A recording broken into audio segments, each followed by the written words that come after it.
Well, hello again to all the boys and girls out there in YouTube land watching. John and Ellie of Georgia Beer Reviews back at you with another edition of Stout Sunday. And joining me this morning, we have Michael Kormaroff from Brooklyn. Good morning, Michael. We've got Robert the Whiskey Scout from Kansas. Good morning, Robert. Good morning. And we've got a special appearance by the Beer Ramble, Jean H. Pierre. It's been a while. How you doing, buddy? Good morning, everyone. How are y'all? Doing good. Good to see you this morning. Okay, let's go ahead and get right into it. We will start with Michael Kormaroff. What are you drinking this morning? This is from Poland. It's called Black Boss Porter, and it's a Polish porter at 9.4%.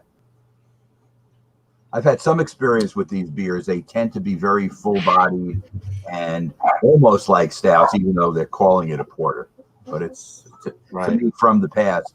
We know the Zuwich is also another one in the same classification, and it almost seems like a stout. I mean, at 9.4%, at the very least, you could call it a stout porter. So, pretty stout beer. For certain. All right, and Robert the Whiskey Scout. What it looks like in the glass. Yeah, go ahead. It is. Looks pretty. It is pretty opaque there. Very dark brown, almost black, and the head is holding up, but it's very thin and beige. Nice. Okay.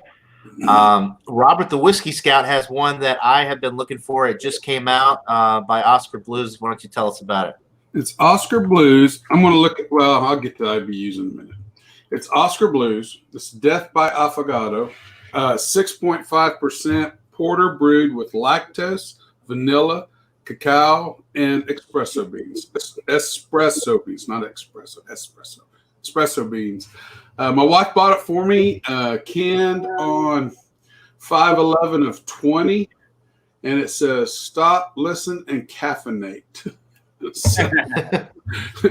Anyway, I've had the standard Oscar Blues.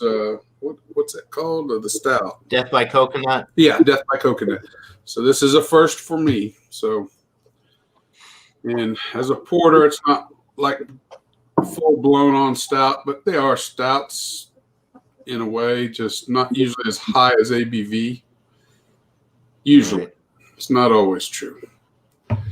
Pours dark, that's for sure. Nice head. Yeah, it does got a nice head on it.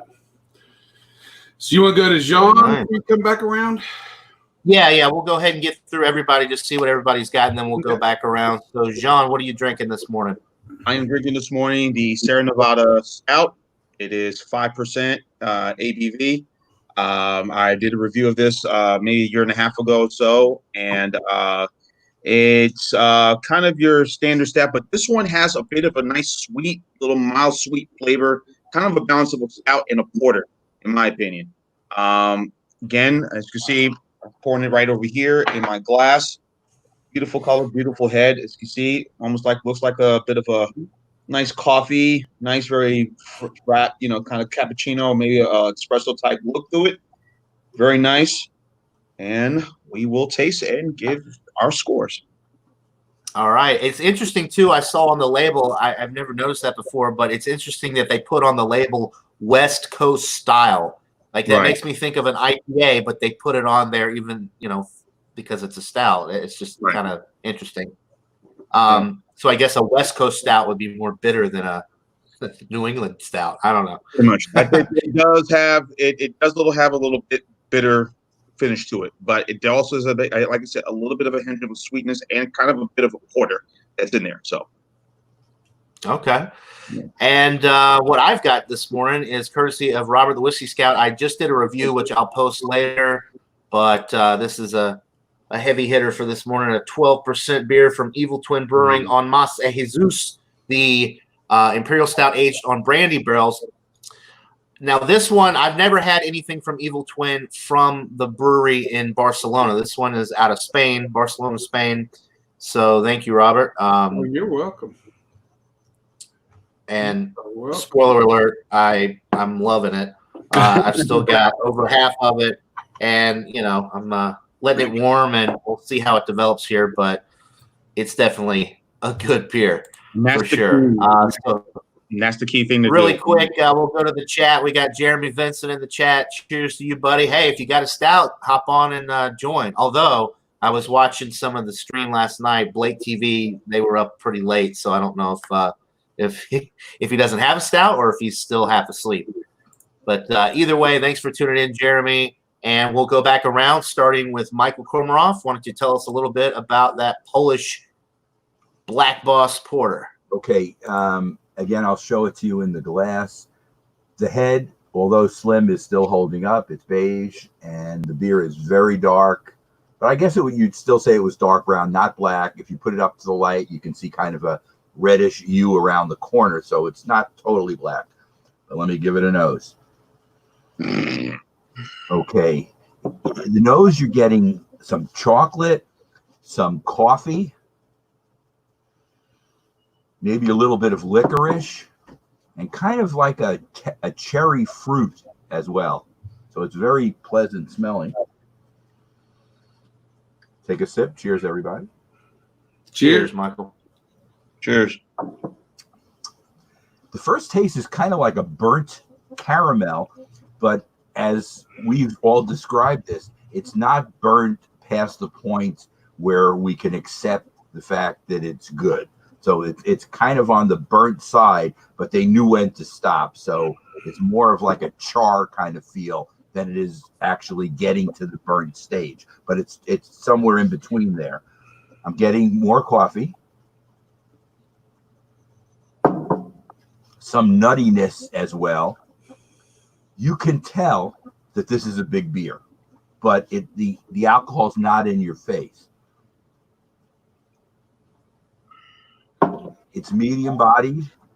It has kind of a slick kind of mouthfeel, but it goes down pretty easy. This could be a dangerous beer, but I think you probably would sip this because it's substantial. So even though it goes down pretty easy, there's still kind of like a heft to it. But I'll come back and give you a number. Okay.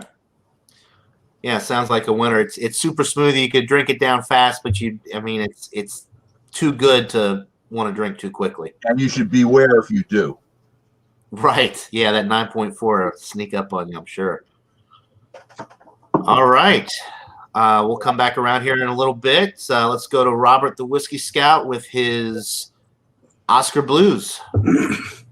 Well, the head died down just a little bit there. So it's probably about a finger, what it poured with. A little bigger, maybe.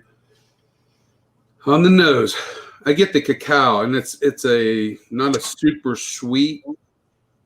It's different than chocolate in that aspect. It's not super sweet smelling at all. The vanilla comes in up front very much too. Then you get the coffee and the roasted malted malts within it.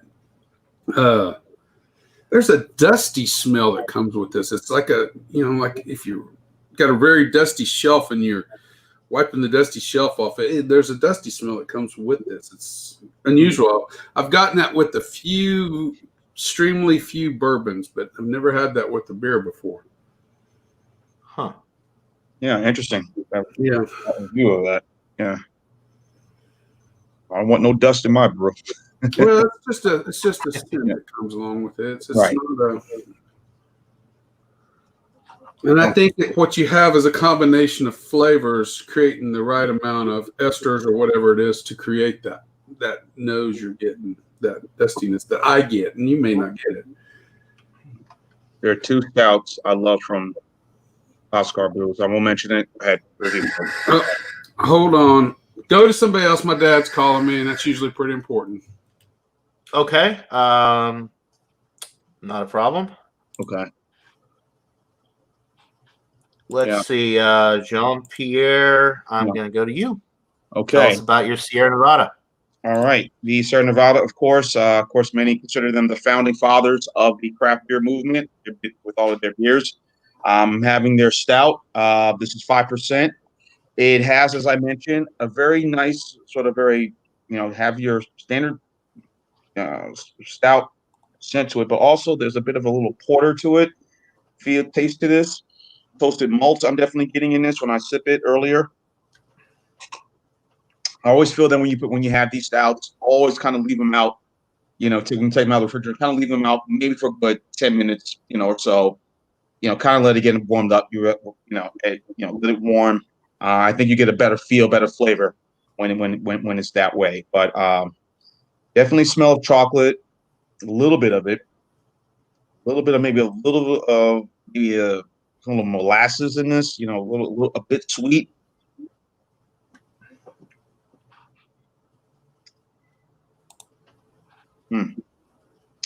And then using whole corn hops, which I guess maybe that might be the reason, John, when you said West Coast style, might be that. The hops are definitely making this thing go down a bit bitter, in a good way. So, okay. But 5%. This is kind of same. Like I said, it's if you want to get someone to go and drink stouts, introducing them to the stout, this would be good. Obviously, Guinness Extra Stout would be good as well.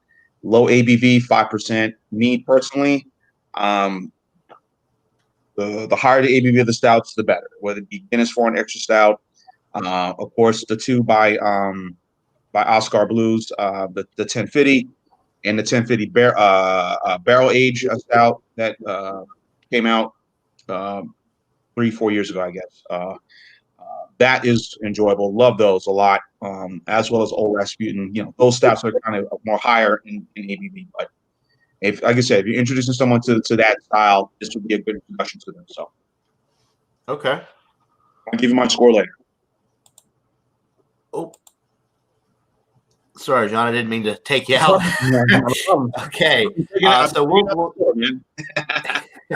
Whiskey Scout is still re-ramble. Chatting with yeah. So Jeremy's got a good point there. Yeah, great to see Jean on Stout Sunday. Absolutely. And Jeremy was asking. He said, "What was Michael drinking?" Hoping a mango stout, and I told him it was the Polish Porter Black Boss 9.4. He's going with the heavy hitter this morning, Jeremy. So watch out. All right. Let's see. I'll go ahead and talk about mine a little bit while we're waiting for Robert to get back. Once again, I've got the Evil Twin on Mas Jesus, Even More Jesus, from Spain, Barcelona, Spain. This is 12% alcohol, aged. It doesn't say aged in brandy barrels. It says aged on brandy barrels. So I don't know if they break down the barrels and they pour it on the staves, or if that's just how they typed it up, but it's actually aged in the barrel. Not really sure. 12% alcohol. Okay, so the aroma with when I poured it about half an hour ago, it was black, it was thick, it poured like motor oil out of the bottle into the glass. It poured with about a half a finger head, which has died down, but as you can see, there's just a little thin film left, and it's a beige head. The aroma with this, very malt forward, getting a lot of the barrel notes, if you've ever had brandy, brandy's a little bit more on the sweet side. You're definitely getting a sweeter aroma with this. I think a lot of that has to do with the aging in the brandy barrels. I'm getting some dark chocolate. I'm getting a ton of roasted malt character, some nice toasty bread notes with this. And then maybe just a touch of vanilla, but it's definitely more on the malty side on the aroma. So let's take a sip. Cheers, guys. Again. Cheers. Wow. So when I first opened this to do my review about half an hour ago or whenever it was, I noticed that the roasted malt was the first thing that I picked up on. Very roasty, toasty, bready up front. But as it's warmed up a little bit, the barrel notes are actually coming through a little bit more. So I'm definitely getting the brandy barrel presence. There's a nice sweetness that's with it. Although it's not a boozy beer in the sense that you're just getting an unnecessary weird alcohol flavor. You could tell it's a heavy hitter because the barrel notes are coming through so nicely, but it's not really boozy. It's not really warming going down either. It's pretty smooth all the way through. It's almost got a creamy mouthfeel.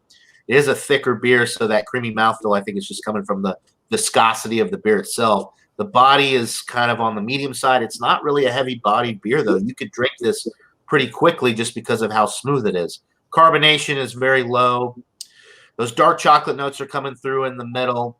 Some nice oak and vanilla, and a little bit of like a fruity sweetness, which I'm attributing to the barrels as well, just because they age it in brandy barrels. And the few stouts that I've had that have been aged in brandy barrels, I've noticed that they're a little bit sweeter than like bourbon barrel aged stouts, just because of the type of spirit barrel that you're aging it in. This is a dynamite beer. It's thanks so much to Robert for sending me this bottle.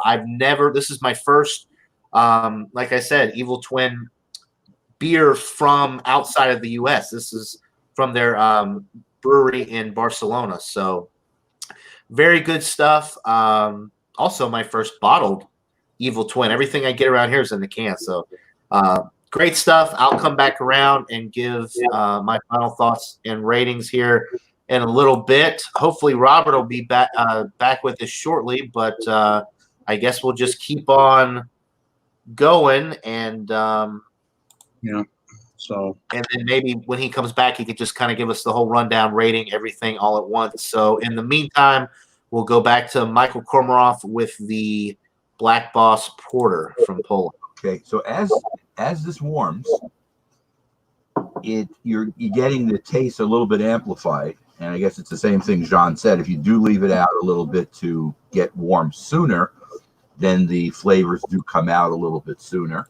But as you can see from looking at it, at least that slim head is still holding up, and you're getting some nice lacing along the top. So it's a quality product for sure. And Poland does know how to brew their porter, so this is very well done.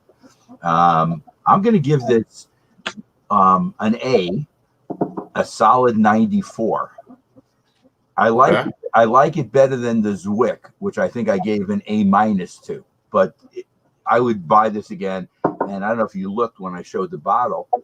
It was only $1.89 for a 16.9 ounce bottle, so it's a bargain too. That's an insane deal for a 9.4%. very good deal. Awesome deal. Yeah. Wow. Hey, John, real quick, I made a boo-boo. I said 5%, make it 5.8%. That's the ABV on the Sierra Nevada Stout. So we'll change that. Yeah, sorry about that. Oh, okay. 5.8. I thought that sounded a little low because I've had the Sierra Nevada Stout before, but it's been a while since I've had their standard stout. Their coffee stout is actually more popular here. I see that more than the standard stout. Yeah. So let me go ahead. I'll post it back up on the screen there for all the viewers there. So for all the viewers, 5.8. yeah. So what do you? Go ahead and tell us what you're thinking, and if you want to give a rating on it. I think this is a very good stout. Like I said, as you know, if you see my videos, I think, everybody says you could drink stouts all time of the year, but me, I'm just very particular with stouts. Right. I drink my stouts during the winter months, so that's when is the best time to have them. Nice, warm, enjoyable to have. The higher ABV, the better. So this one, very good. I'm going to go 92 score on this one. 92? Yep. Okay. All right. Sounds good. So Michael rated his a 94. Robert and John just gave his a 92. I haven't given my rating yet since you. I hope everything okay with that. Yeah, his car just quit on him. He had it towed home. He's at home now, so it's okay. But okay, that's just good deal. So we'll go back to you, give you the full press. If you want to just go all the way through it and give a rating, you can. If you want to dwell on it, I'll give my rating and then come back to you if you want to sip on it. Either way, I'm going to go ahead and present you so you can. Okay. Like I said, cacao, vanilla, the espresso comes in on the nose. There's a dustiness to it that's nice and pleasant there. The vanilla is really more prominent on the nose than that's the first thing I got when I smelled this. The very first thing I got. The lactose wise, it doesn't really come across in the nose. But now that I've taken a sip of it, which I'll take another.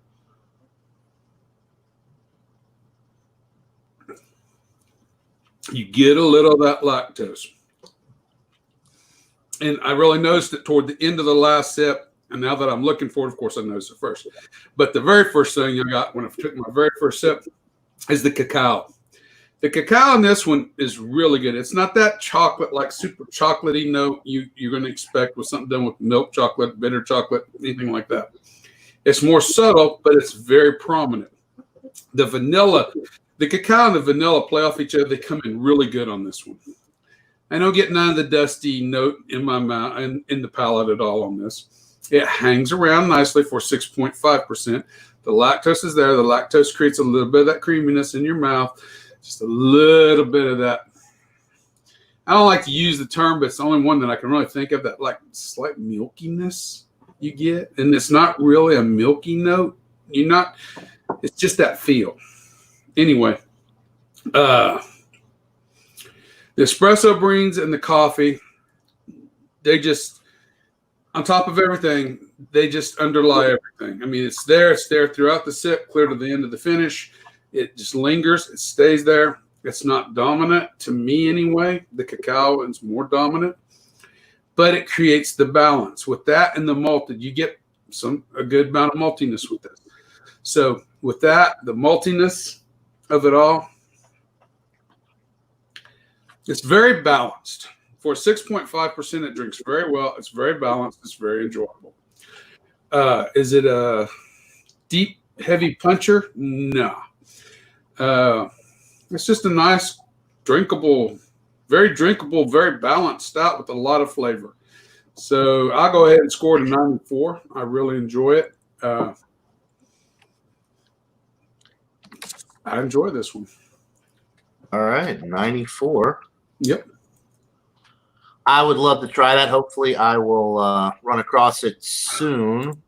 It just came out. I mean, you were reading the date off earlier, so it's only been out probably for a month. Yeah, 5/11. That's 2 months ago now. Well, yeah.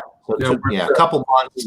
It hasn't made its way here to Georgia yet because I've been looking for it. Now we still get the Death by King Cake. I haven't tried that one yet though, just because I've heard nothing but terrible things about it. If I could find a single, I would buy it. But it's a white. The Death by King Cake is classified as a white porter. So it's kind of like your white stouts. It doesn't have the dark roasted malt in there. It's got they get the chocolate flavors and everything from either adding chocolate to it or doing other adding natural flavoring, stuff like that. Although the Death by King Cake, you would think that it would be like king cake flavored. I love king cake, but I don't know about that in a beer. Anyway, that doesn't matter. Who makes that? Oscar makes that? Oscar Blues, yeah. That's their third one. They've had, you have the Death by Coconut. Then they came out with the Death by King Cake, which I haven't had that one. And then the third one here, the Death by Affogato. So anyway, I would definitely like to try that one. Sounds like a winner, 94 out of 100. Just so you guys know, they did not list the IBUs. I went to the website. It just shows 6.5%, and on their color scale, they show a 35, and it rates up in the dark. So okay. Just so you guys know. All right. Well, yeah. So I'll go ahead and give you a rating on mine here. Really loving this beer, the Masa Jesus Evil Twin Brewing Company.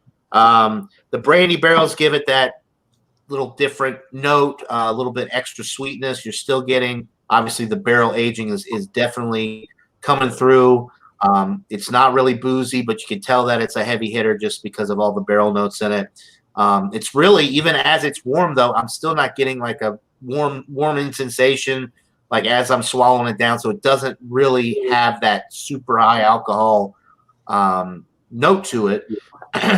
It's bready. It's super roasty. It's got like a smoky quality to it, like like sitting around a campfire or something, that woody, smoky character to it.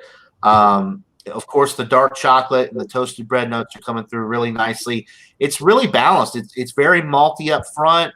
You can get the barrel notes, and then there is a little bit of astringency on the back end. I think more from the roasted malt than from any hops that they're adding, but it's just such a dark, deep roast that I'm getting with this. It's an absolutely delightful beer. Thanks again to Robert. Really appreciate it. 98 out of 100. It's a winner. It is a dynamite beer, and honestly, I don't think I've ever been disappointed by an Evil Twin stout. I've had some of their other beers that maybe aren't as good, but every stout that I've had from Evil Twin has been at least, mid A range, and this one is above that. It's outstanding, and just a wonderful product. If you guys can find it, you should buy it. I'm thinking, I don't remember if it was the brandy barrel. They have two different ones that I can get. I don't remember which the other one was. Well, I know they have the whiskey barrel one too, but yeah, which you may have actually done the whiskey barrel on a Stout Sunday before. Yeah, I did one of them, but I don't remember which one. I don't got it wrote down, so I don't remember. Oh, wait a minute. There's another page here. I may have not wrote that one down, I guess. But I did do one of those. It was an Iron Moss Stout, but I just don't remember. Don't remember which one. Okay, well, let's see. Is that 12% alcohol by volume, John? It is 12%. Imperial Stout, brewed in Barcelona, Spain. But I don't have whether it was the one in the. I don't think this was the one in the brandy barrels. Okay. Okay. It must have been the other right. one. I'll have to check and buy that one next time I'm there. Hey, whiskey. Do you still get? Do you get any of the other two Oscar Blues? You get 1050. Do you get the 1050 bourbon barrel aged stout? I've seen the 1050, but I don't know about the bourbon barrel aged. I don't recall ever seeing that one. Yeah. We get mostly just Dale's Pale Ale and Death by Coconut. That's mostly what I see in my area. And this one, I guess, my wife bought that one after it showed up and brought that home to me. And so I thank her for it. I don't know what she paid for it, but I personally even haven't seen this one. But I haven't been in the place where they carry most of the beers in probably a month or so now. So it's been a while since I've been back over there. That's a dedicated trip. Okay. Yeah. It's a drive. And how far are you from downtown? What city you're in? I'm sorry. I'm sorry. I live in a little bitty town of Udall, but from downtown Wichita, I'm probably 45 minutes, something like that. So okay, it's a bit of a drive. Not and too good. And there's a good selection of craft beers there, right? Yeah, on the south side of Wichita, you go to Burgart's, and on the west side of Wichita is the other place. They both have really good selections. Other stores, and I tend to frequent stores that are more whiskey-oriented, and that would be on the east side. They don't have as good a craft brew selection, but they have a very good whiskey selection. So you kind of make the run, you make the circle around Wichita. There's nothing on the north side. It's all east, west, or south. Gotcha. But so guys, we all thought our stouts were in the A range today. Yep. So a very successful edition of Stout Sunday, if I must say so. Have you drank the Shmoo? What's that? Have you drank that Shmoo well I sent you yet?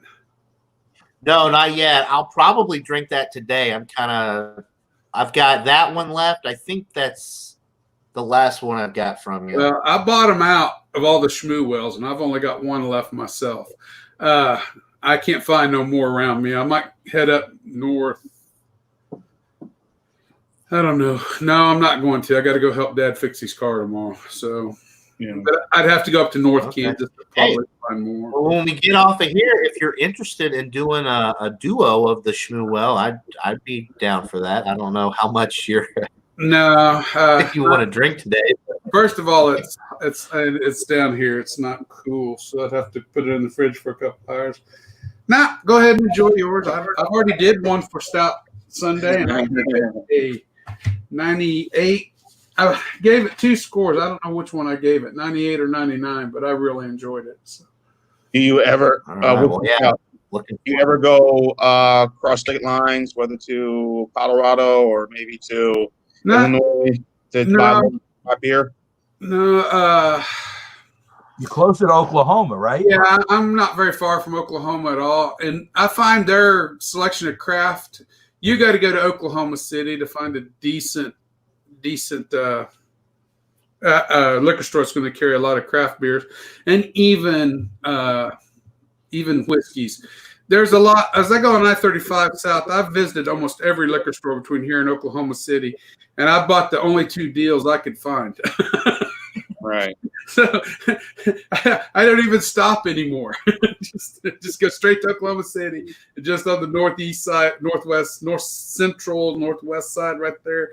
That one liquor store there, it's a dandy. All right. Awesome. It's better than anything we got in Wichita. Yeah. Yeah. Here in Mobile, we have maybe 3 or 4 places that we can go. One spot I can go now. But, now some of the grocery stores depends on the neighborhood. And even when I'm going across the bay from Mobile, going across to Fairhope, the Bayway to get to Fairhope or Spanish Fort, I see a lot of good things that, say, hey, I wish there would be more of this closer to me instead of having me drive out here to this part. But it's what it is. So.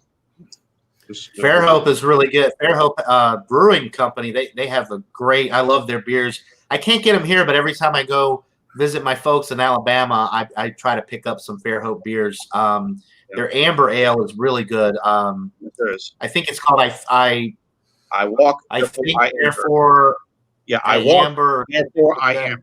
Yeah, that's it. Yeah, there you go. So, that's a really good beer. They have a good IPA. I think it's called Causeway IPA. Causeway IPA. Yeah, they've got some really good stuff. I'd like to visit their Same here. brewery someday. Actually, I think it's a Pelican label for a lot of their beers. It is. John, I mentioned to you my group of people at the beach club. This guy Frank, who always would bring this special stuff. Anyway, I mentioned this on another. We did have. I'm not sure if you were on or not. This is from D9, and it's called. Let's see if I can get you a close-up look of it. Oh, that's nice. Defying. Oh, here I'll present you here real quick. Let's see. It's called Defying Gravity, and it says Infinite Possibilities, and it's from North Carolina. But it's funny. I was there at the beach club yesterday, and he says, "Have you had it yet?" Because he wants me to try it. And the reason I haven't had it yet. It's a 14% sour, so I'm not afraid of it, but I don't want to drink it alone. So I'm going to save this. We're having a beer tasting here on August the 6th, which is 2.5 weeks from now, 2 weeks from Thursday. And I figured about a group of 6 people are going to start coming now. New York is much better than it was, so people are going to. That's good. So that's a good thing. But they did say something about this, which I'm kind of surprised about, but it's in a really dark bottle, as you saw. Supposedly the color of it is green. So what this looks like is like a St. Patrick's Day beer. Like, in Chicago, they make the Chicago River green for St. Patrick's Day. He said the most shocking, he loved this beer, by the way, Frank, but he said the most shocking thing when you pour it, it looks like Gatorade. So can you imagine a 14% Gatorade? I mean, it's going to be, and John, I love sours. So this could be, like fantastic. So I am excited. Right. But he can't believe I haven't tried it because he's the type where he gets something and then 20 minutes later he puts it in the refrigerator and it's done. I was going to say, he sounds more like me. Like I can't hold on to, I can't age. But I would like to do this. I'd like to do this with a group so more people get to try it. The guy who's dating his daughter got it in New Jersey and brought it. It comes in a 4-pack. He's going to try to get more for us. But he was there at the beach club yesterday, too. And he said, well, I'm sorry I came empty-handed, but this was kind of a spur-of-the-moment deal. And he had brought this for him. And what's the alcohol on it? 14. 14. 14 even? 14 even. You can look it up. D9. Because I think D9, I've reviewed a couple of D9 beers on my channel. I've had some of their stuff. So because it's right at the legal limit, it's not over the legal limit. I might actually be able to get it here. I'll have to look and see if I can find it. But now he said it was a little on the pricey side. Would you be willing to spend $5 for a 14% beer? Oh, yeah. 14%. I mean, I have to spend. That's a good price. yeah. Very good. I mean, if people are saying it's a winner, I mean, I don't mind spending money on good craft beer as long as I'm, kind of have an idea of what I'm getting myself into. Like the Bourbon County stuff, I've spent $25 for a bottle. So okay, so it's no worse than that. I can't give you a first hand on this, but he says it's great. I'm sure it's really good. So I'll know more in 2.5 weeks. I'll let you know when I rate it, but we'll see what happens. Well, Hey, Michael, that's an intense sour with that much ABV. That's very much so. It's going to have something to temper it, because if it's all sour, it's not going to be that great. So it has to have something to make it. I've had a lot of sour beers that are up there, maybe not quite as high as 14, but you guys know, I've talked about this brewery before. The brewery out of California, they have a separate line called the Brewery Tarot, which is their sour line of beers. And they have like Ode to Tart, they have Sour in the Rye, Tart of Darkness, all of these really heavy-hitting sour beers. Every one of them is over 9%. I think the highest one is like 12 or 13%. So I've had some pretty high ABV sours. And the thing about sours, just like with IPAs, the sour level kind of increases as the ABV goes up, just like your double and triple IPAs. The bitterness tends to go up with the alcohol, and those, whether it's the bitterness from the IPAs or the sourness from these heavy hitting sours, it masks the alcohol exceptionally well for the most part. So you don't realize you're drinking that high of a product. He told me it drinks like a session. So he said you have to be really careful, because you taste the sour, you don't taste the alcohol. So so it's probably very, very sour. Which I love, and I'm sure you'll like that as well. But because of the sour level, it completely wipes away any alcohol presence that you might be getting. Yeah. Hey, Michael, are you the brewery's in North Carolina, correct? Yes. You want to know the city? Yeah.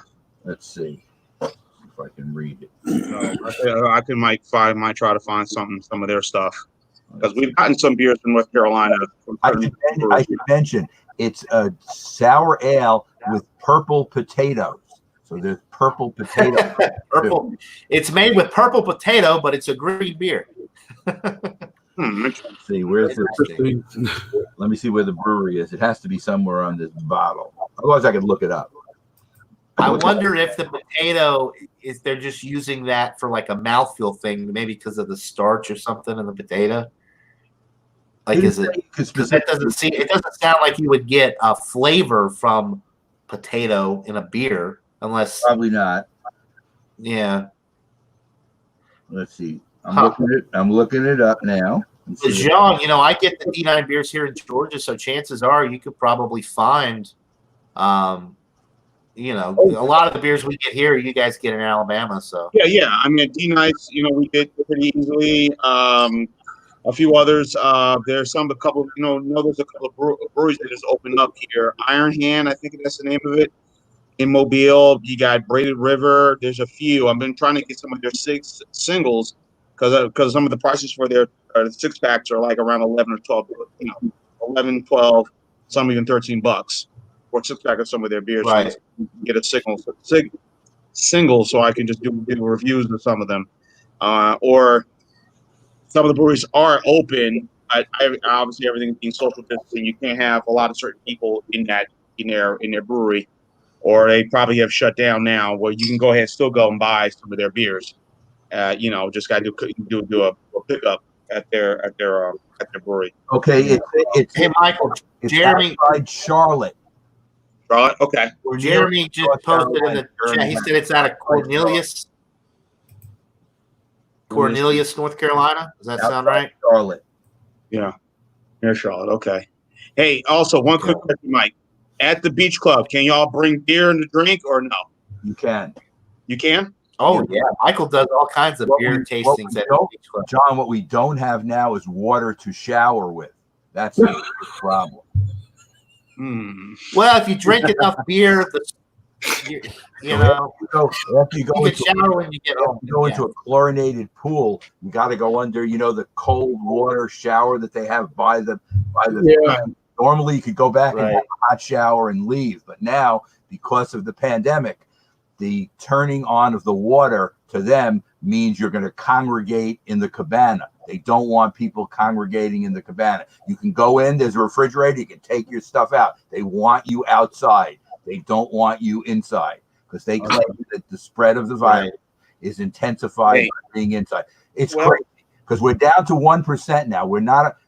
There's and that's the main thing. That's the good thing. It's down to 1% of people who are not infected versus here in Alabama, where right now the cases here in our state is, it's high. Not as high as Georgia. Not as high as Texas or neighboring Florida, which I say I ain't stepping foot in Florida. Period. And Arizona is also very bad. But I'm just saying the point I'm trying to make is we're in pretty good shape. But with 35 other states in, I won't say they're in total crisis because it's better. Less people are dying, so that's all good. Younger people are getting it. They hopefully survive, which is good. But I guess the governor of New York doesn't want to take chances because we were the hotbed for a couple of months, and he doesn't want to take the chance that we'll have a problem. So I guess that's the reason. So I end up being very chlorinated when I come home, and then I shower when I get home. And it's funny, you go into the shower and you get under it, and I guess in my shower I could tell more. It hits it, and the chlorine comes up. I never noticed that at the beach club. I never smelled chlorine. At home, it's like you can really smell it, and then you have to shower and soap and whatever and get it off. But I'm not the type person who it bothers my skin to have chlorine on it. Some people probably have more trouble because they have to, shower right away. It never really bothered me that much. It don't bother me. But there are people who it does bother. Say, it takes on my skin. I will say, Michael, the couple weeks that you've been to the beach club, I can see you've been working on your tan. You've got a nice. The weather has been fantastic. Now you're all in the South and the Midwest where it gets hot in the summer. I'm sure in Wichita it's hot. It gets hot. 90. Very hot. 90 at least. So this is called the hot. It's like the forecast for today is 95 degrees and the humidity is through the roof. Yesterday, was the first day. Like my parents wanted me to go visit them at the lake, and I love going to the lake and seeing them going out on the boat. But it was 94 degrees, so I told them, I said, you know what? I've been driving all week. With my job too, I have to wear all the gear and stuff. So I was like, I just want a day to stay inside, crank the AC down to 67, and just do nothing. And that's pretty much what I did. And that's what I've been doing this morning, pretty much before I got on here. And I slept good last night, and that's all I've been doing right now. And that's what I'm gonna do today because we're getting the same weather. It's supposed to be 95. Heat index makes it feel like 104, and I don't want to be outside for that. I guess it's 94 is our high today. Yeah. So Jeremy says he can tell that you're getting more sunlight now. And then Ronnie S. says I have a nice tan. I do. It's coming on. Ronnie says he just showers in the pool because chlorine is good for you. Well, they say the safest place is the pool for the chlorine kills the coronavirus, so that's all positive. But you still have to have social distancing. Let's not. Hey, remember disinfected sunlight, all that. I know. I remember all the stuff from the beginning. I think I'll start drinking some chlorine too. It's supposed to, you know how it goes. Yeah. Well, anytime you've accidentally thought you was at the top and got a mouthful of chlorine water down your pipe, you didn't die. It doesn't kill you. No.